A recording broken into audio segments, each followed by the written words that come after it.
Welcome to our channel فاتح creation. آج ہم آپ کو 4 ایسے قصے سنائیں گے جنہیں آپ پوری زندگی نہیں بھول پائیں گے۔ ہر قصہ ایک سے بڑھ کر ایک ہے، اس لیے سبھی ساتھی پورا ویڈیو ضرور دیکھیں۔ حسن بصری فرماتے تھے کہ مجھے 4 واقعات زندگی میں بڑے عجیب لگے۔ لوگوں نے کہا وہ کون سے ہیں؟ تو کہنے لگے ایک نوجوان کے ہاتھ میں چراغ تھا، تو میں نے اس نوجوان سے سوال کیا کہ بتاؤ یہ روشنی کہاں سے آئی ہے؟ تو جیسے ہی میں نے یہ پوچھا کہ یہ روشنی کہاں سے آئی، اس نے پھونک مار کے چراغ بجھا دیا اور کہنے لگا حضرت جہاں چلی گئی ہے وہیں سے آئی تھی۔ میں اس نوجوان کے حاضر جوابی کے اوپر آج تک حیران ہوں۔ ایک مرتبہ 10-12 سال کی لڑکی آ رہی تھی، اس کی بات نے مجھے حیران کر دیا۔ بارش ہو رکھی تھی، میں مسجد جا رہا تھا اور وہ بازار سے کوئی چیز لے کر آ رہی تھی۔ جب ذرا میرے قریب آئی تو میں نے کہا بچی ذرا سنبھل کر قدم اٹھانا، کہیں پھسل نہ جانا۔ تو جب میں نے یہ کہا تو اس نے آگے سے یہ جواب دیا حضرت میں پھسل گئی تو مجھے نقصان ہوگا، آپ ذرا سنبھل کر قدم اٹھانا، اگر آپ پھسل گئے تو پوری قوم کا کیا بنے گا؟ کہنے لگے کہ اس لڑکی کی بات مجھے آج تک یاد ہے، اس لڑکی نے کہا تھا کہ آپ سنبھل کر قدم اٹھانا، آپ پھسل گئے تو پوری قوم کا کیا بنے گا؟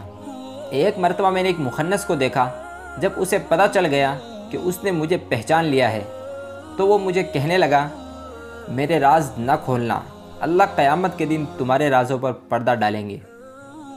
نمبر 4، ایک آدمی نماز پڑھ رہا تھا، اس کے سامنے ایک عورت روتی ہوئی کھلے چہرے کھلے سر کے ساتھ آگے سے گزری۔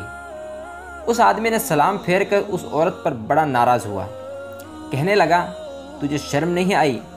دھیان نہیں، ننگے سر کھلے چہرے کے ساتھ میں نماز پڑھ رہا تھا، تو میرے آگے سے گزر گئی۔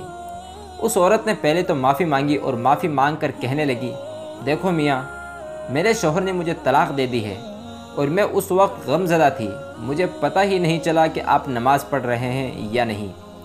میں اس حالت میں آپ کے سامنے گزر گئی، مگر حیران اس بات پر ہوں کہ میں خاوند کی محبت میں اتنی گرفتار ہوں کہ مجھے سامنے سے گزرنے کا پتہ نہ چلا۔ تو تم اللہ کی محبت میں کیسے گرفتار ہو کہ کھڑے پروردگار کے سامنے ہو اور دیکھ میرا چہرہ رہے ہو؟ حسن بصری فرماتے ہیں اس عورت کی بات مجھے آج تک یاد ہے، اور واقعی ہماری نماز کا یہی حال ہے۔ نیچے منزل پر اگر نماز پڑھ رہے ہوں اور اوپر کی منزل میں اگر ہمارا کوئی نام لے لے تو ہمیں نماز میں پتہ چل جاتا ہے کہ ہمارا نام پکارا گیا ہے۔ دوستو ویڈیو یہیں پر سماپت ہوتی ہے۔ امید کرتا ہوں آپ کو یہ ویڈیو اچھی لگی ہوگی۔ ایسے ہی اچھی ویڈیوز دیکھنے کے لیے ہمارے چینل کو ضرور سبسکرائب کریں۔ ملتے ہیں اگلے ویڈیو میں کسی عمدہ، دلچسپ اور ذہن ساز واقعے کے ساتھ۔ تب تک کے لیے تھینک یو سو مچ۔